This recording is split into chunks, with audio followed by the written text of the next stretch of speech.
lekovi, okopana obrangi, porosto Kristi Makedonija, neke ne trpi mete česni lagi, mogoj posleden borci bregova. Ko borba, makedonski narode, za sveta narodna sloboda, so presni radosne mre. Ko borba, makedonski narode, za sveta narodna sloboda, so presni radosne mre. Еднаш се обидов, пишувајќи за Борка Талев, да кажам дека со смртта на Борка Талевски македонската револуција, македонското комунистичко движење ја загубија својата мисла. Имено Борка Талевски беше од оние револуционери што кон револуционерната работа придуваат не по логиката на емоции и не поттикнати само од неправдите што се допираат до нивниот собствен живот, туку по логиката на мисловниот продир во светот, во неговите суштини и во неговите проекции во иднината. Борка не е од оние спектакуларни револуционери чиј живот нуди епизоди на експлозивен хероизам, епизоди на изблици на протест, епизоди што се паметат, што се прераскажуваат. Тој е од оној тип револуционери чиј оган е свртен навнатре, чиј оган е сиот од дилеми, чиј оган ја истрадува секоја димензија на револуцијата и бара одговор на секоја од покренатите прашања што ги сврла револуционерната пракса.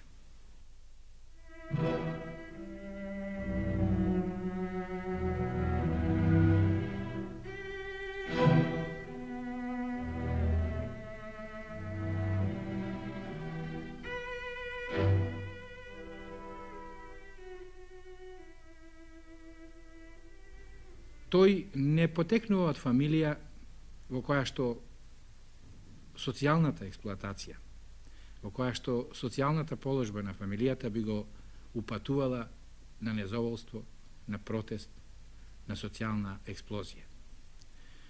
Неговата фамилија е фамилија на домаќини, на прилепски чаршиски луѓе, и по мајчина и по таткова линија, на среден домаќински живот, фамилија во која што работите си имаат свое место, во која времето си има свој одмерен тек и во која што односите се длабоко човечки.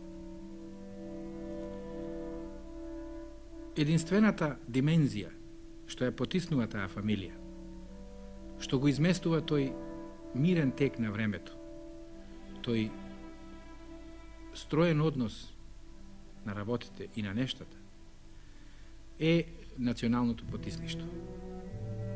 Борка во фамилијата ја изучува суровата школа на национално потисништво, бидува и самиот потиснат, бидува и самиот присилуван да страда со своите повозрасни и како таков дорастува до протестот, до националниот протест.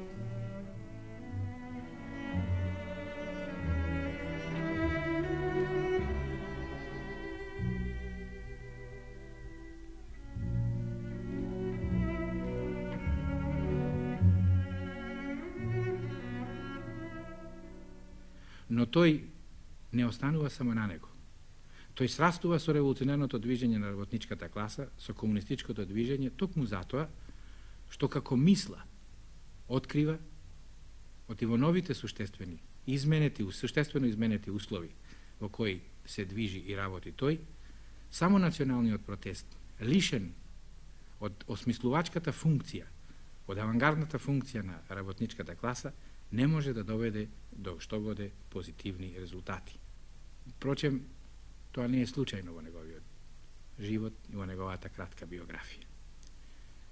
Тој во училишните клупи, бивајќи заедно со нас и врсник и соученик, Не беше од оние ученици што детството и младоста ги пригарнуваат како нешта што се самите од себе си разбирливи, што се како воздухот, како водата, како сонот и како денот. Тој за секоја од тие категории сакаше да изнајде подтекст, да изнајде сушност. Во секоја од тие категории тој понираше за да изнајде вонеа длабина и никогаш не се задоволуваше само со на горнинското. Тој не го земаше ни Маркса, кога го читаше во оригинал, не ги земаше ни другите дела на марксизмот, така како што ги земавме ние. Беше лишен од онај религиозен приод со кој мнозина од нас им приоѓавме на тие книги, тргајќи од поставката дека еднаш веќе усвоен марксизмот како свое верују, ние треба навистина да му се одолжуваме со тоа што ќе го изучуваме како верују, ќе го паметиме како верују и ќе го предаваме на други како верују. Во тоа време многу модерен беше да се изучува Талхајмер. Тоа беше од Советскиот сојуз дојден прирачник за марксизмот и во него се разработува законите на диалектиката и на историскиот материализам. Ние го добивме од Борка Талхајмер и секој од нас, според својат ум, според својата енергија, според својата страст и според своето време, се трудеше да го изучи Талхајмера што подобро. Се сеќавам многу добро, направивме тетрадки, извадивме белешки, исподвлековне во белешките, та дури го изучивме Талхајмера без малку наизуст. Веднаш потоа требаше да го предаваме на други скоевски групи и јас бев определен да работам со едно, две-три групи скоевци околу Талхајмер, всушност да им го прераскажувам Талхајмер и да ги подигам во нивното марксистичко образование. Пред да почнам да работам со тие групи, јас појдов кај Борка, седевне кај него горе во собата, мајка му како секогаш растрчуваше околу нас да не почести и почнавме разговор околу мојата предстојна задача. Имено, без некој нарочен повод, јас му кажав на Борка дека веќе преминувам да го предавам Талхајмер и дека сум навистина изненаден со темелноста на текстот на Талхајмер и со можноста тој да биде преточен и преку мене во свест кај другите. Борка ми рече, чекај малку, отиде во другата соба, изнајде една тетрадка, ја донесе тетрадката и ми рече, земи ги овие белешки и прочитај ги вечер, па дојди утре. Бидејќи состанокот што требаше да го држам со скоевските групи беше по 3 дена, јас имав достатно време да го прифатам овој него предлог. Го прифатив тој предлог без некоја нарочна возбуда, помислив дека Борка има посредени белешки и дека всушност ми ги зајмува своите средени белешки да можам јас според нив да ги проверам своите белешки и да видам некои работи кои евентуално тој подобро ги видел, како треба да се забележат и да се предават. Ја зедов тетрадката, ја ставив в джеп, отидов на игралиште, игравме фудбал по пладнето, се прибрав доцна вечерта и дури тогаш тетрадката повторно го привлече моето внимание. Ја отворив тетрадката, беше веќе темно, се сеќавам многу добро на таа вечер, надвор беше една ведра ноќ, од оние ведри прилепски ноќи без месечина, кои се сите наросени со звезди и во кои без малку човек може да се движи како и поденска светлина. Јас, прозорецот беше отворен, јас седев кај прозорецот и со помош на столната лампа почнував да ја читам тетрадката. Накусо ќе речам дека до утрото не заспав, зашто тетрадката беше исполнета со критички забелешки на Талхајмер.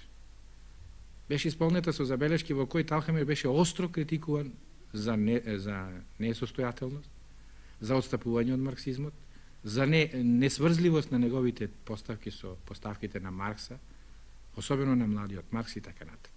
Тетрадката вриеше од цитати, преведени од германски, кој Борка ги изнашол како потврда на своите критички забелешки. Ноќта ми помина во несоница. Утрото од Талхајмер во мојата глава не остана ништо. Се беше ставено под сомневање. Јас одва исчекав да се раздени, отидов и уште го затекнав Борка речиси расобличен. Првата реплика што му се обрна му реков, каква е целта на ова што го правиш ти? па ти не остави ни камен на камен од Талхаймера во мене. Што да правам сега јас? Не би долго, дојде званична одлука со која Талхаймер беше критикуван. Судбината на Талхаймер е позната, но не е познато додека Талхаймер го изучува и движења и партии, го изучува коџамити револуционери и луѓе од возраст. Еден млад гимназијарец во Прилеп, во Прилепската гимназија, во своите млади 17 години од животот, имал сила сам од ноќите своји да направи разглед на Талхаймера, да му ги открие слабите точки. Имено ако меѓу нас, неговите другари, што подоцна сите заедно влеговне во револуцијата, учествувавме во првото востание против окупаторот, ако од сите нас станаа луѓе што денес се занимаваат со политика, со наука, со литература и така натака, никој не остана на тоа поле, која што по Борка безмалку остана празно и до ден денеска, на полето, на откривањето на длабините и на нашето национално битие, и на нашата национална проекција, и на нашето општествено и социјално движење.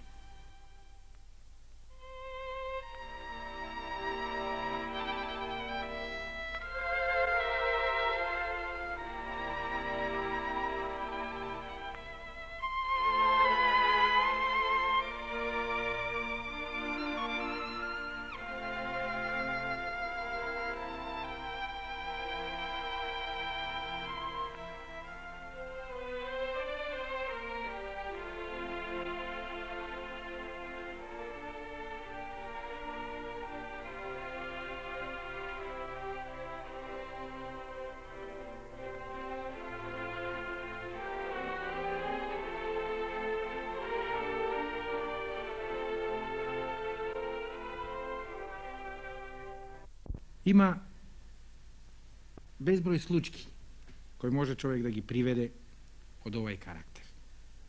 Јас ќе спомнам пак уште две како потврда за тоа за каков човек се работи кога се зборува за Борка и како потврда за онаа максима што изнесо во почетокот дека со неговата смрт Македонската револуција, Македонското востание ја изгубија највисоката, најдострелната мисличка фигура.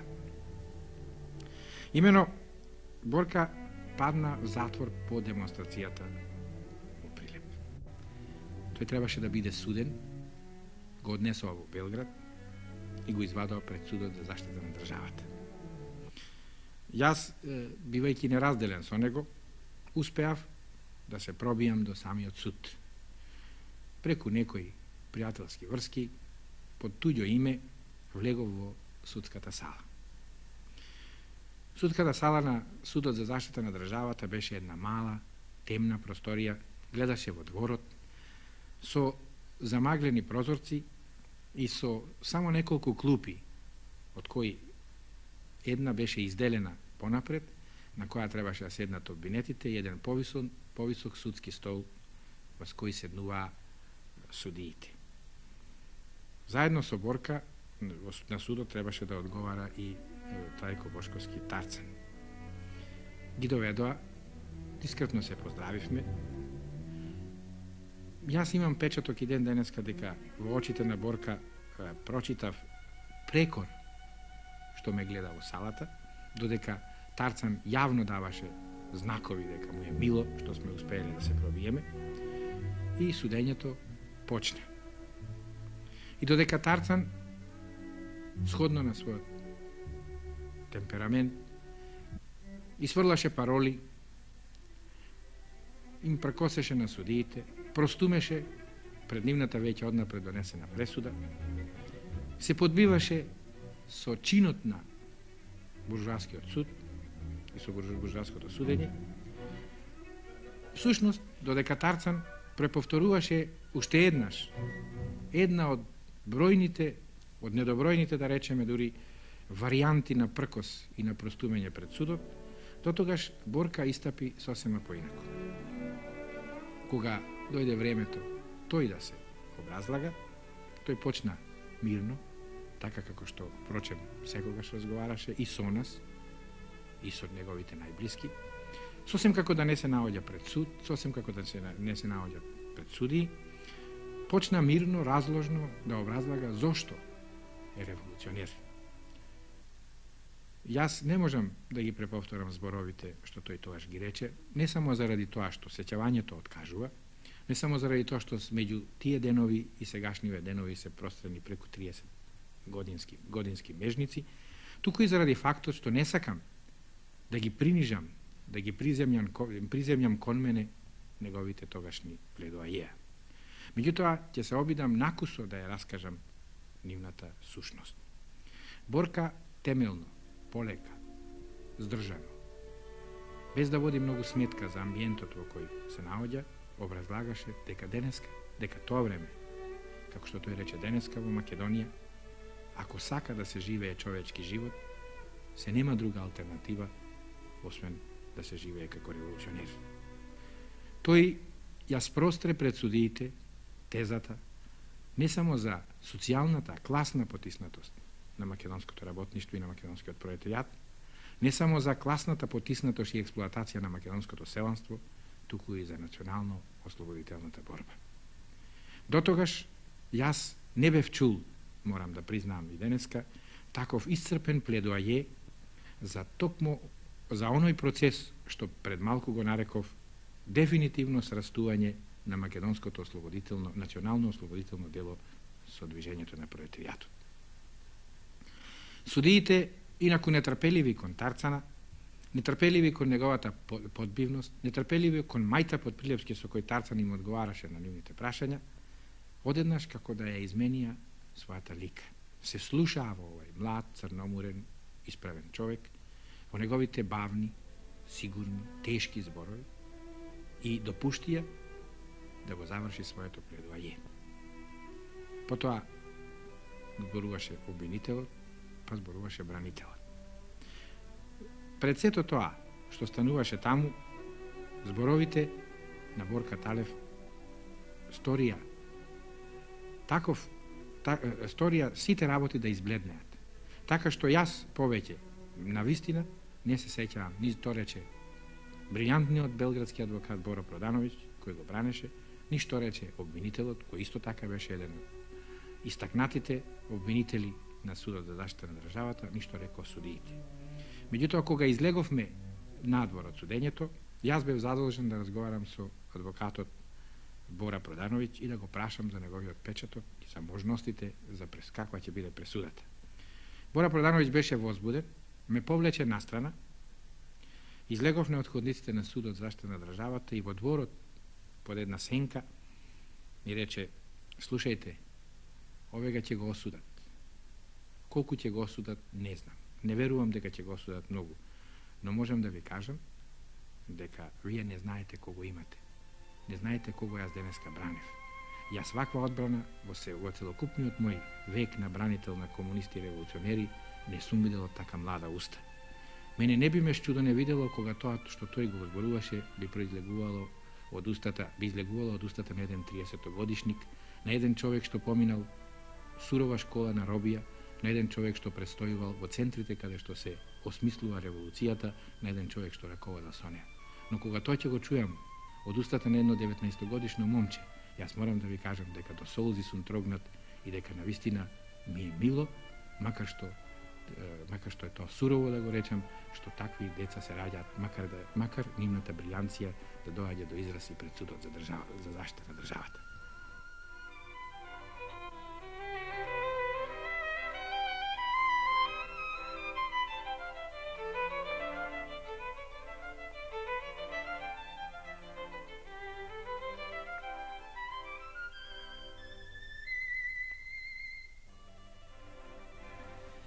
Борка беше осуден, одлежа на робија и се врати. Почнаа суровите денови на подготовка за војната. Имено војната почна да чука на нашите врати, да станува наша дневна перспектива и ние, без малку сите, независно дали му припаѓавне на движењето или не му припаѓавне, сите и македонски интелектуалци се исправивне пред дилемата што и како да правиме пред престојната перспектива на блиска војна. Дојде војната и со Борка се најдовме во огнот на подготовките за востанието. Средбите со него, морам да кажам, постојано беа за мене средби во кои јас се проверував себе си. Мојата мисла се одмораше во неговата стабилност, во неговата постојаност, во неговата темелност. Моите дилеми се разрешуваа кога ќе се судреа со неговите аргументи. И средбите со него мене ми станаа по време пекани средби, затоа што времето беше време на дилеми, времето беше време на рани, време на распнување и да се има еден таков пријател, да се одмора својата мисла во една таква темелна мисла, беше привилегија на која што малкумина може да се радуваат.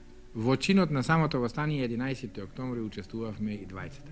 Тој како раководител, секретар и член на местниот комитет, член на покраинскиот комитет, јас како обичен партизан. Од сета историја на 11. октомври, останато ми е во сеќавање само последното прегрнување меѓу мене и него, имено кога се вративне од свршената акција.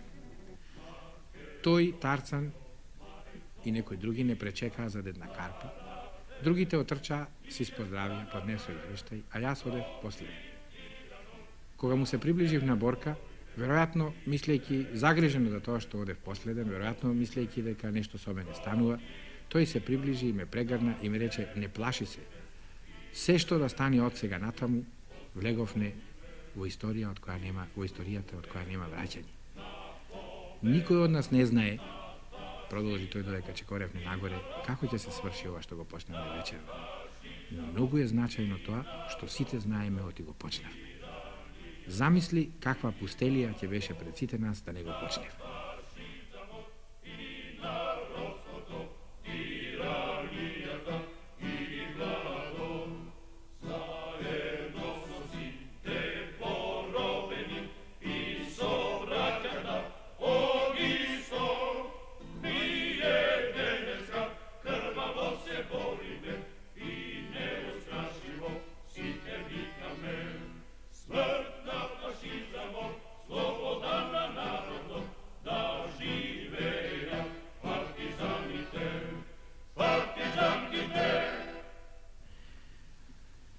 Потоцна се видовме со Борка 41 година во декември месец овде во Скопје во една изморено тешка ситуација. Окупаторот му имаше нанесено на движењето во Скопје многу тешки удари. Во затвор се наоѓаа десетици скопски комунисти и револуционери. Се готвеше голем процес во кој окупаторот сакаше да триумфира и да покаже дека го победува, го уништува ослободителното движење против него.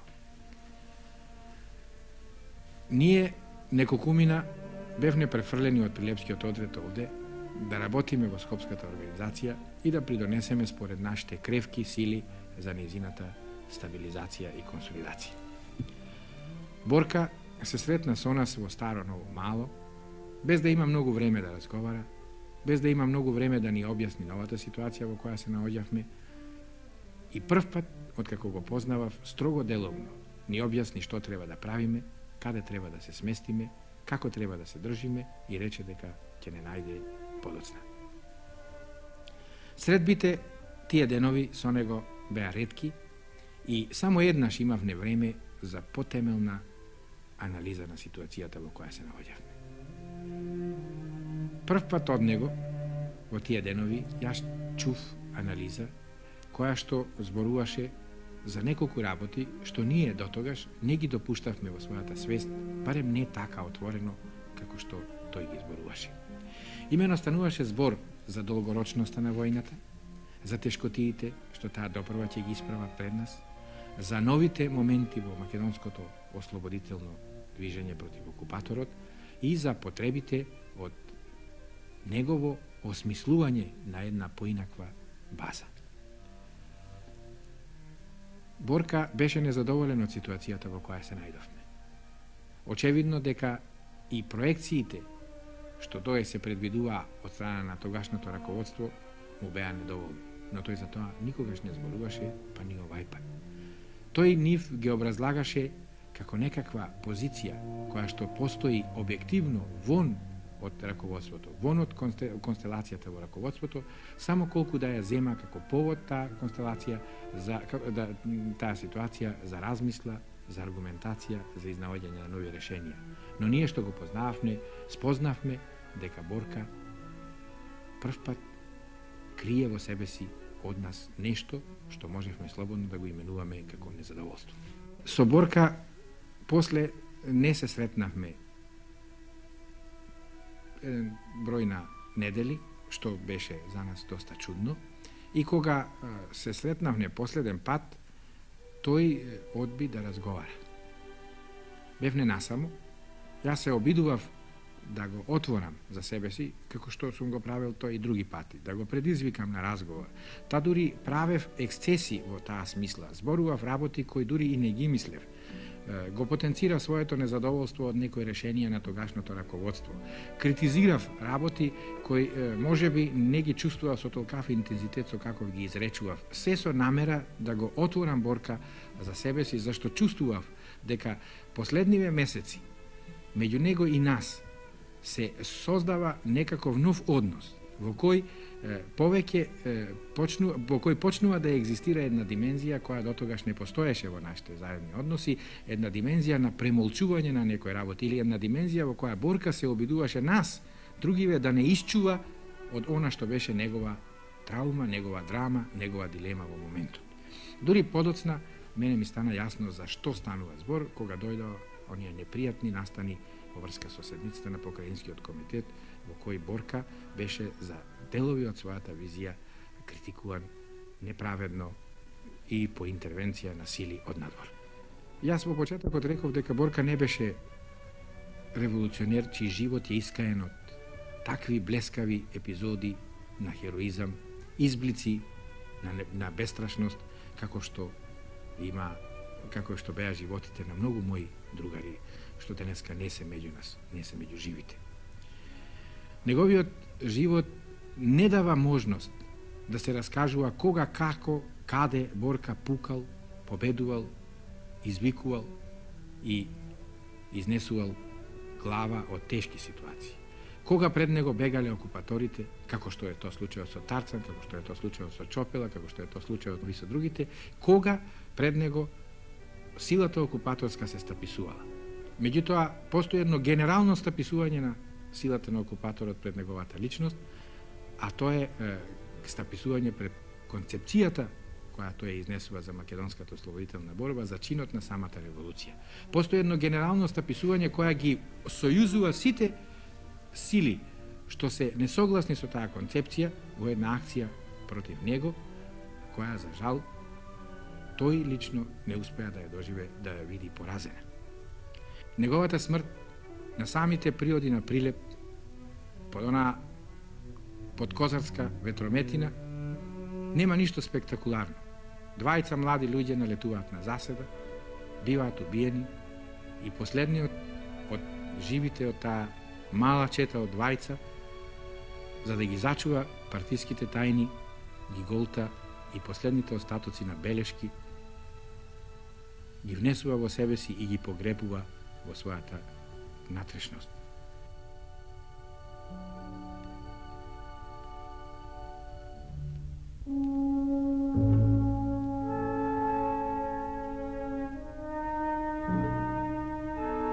Јас не знам што белешки Борка проголтал пред да умре со последната голтка. Но сум уверен дека во тие белешки, покрај имиња, покрај можеби јавки, кои биле сигурно во скуден број, се нашле белешки од некое ново прочитано дело на Ленин, од некое ново прочитано дело на Маркса, од некое ново дело прочитано на Енгелса, од некоја нова мисла на Хегела. Можеби во фактот што тој во тие белешки, голтајќи ги тие белешки, умирал, има нешто што многу символично, многу далекусежно го разрешува неговото битие и подскажува дека можеби не бев неправ кога разбрав за неговата смрт, реков дека со смртта на Борка македонската револуција ја загуби својата врвна мислечка фигура.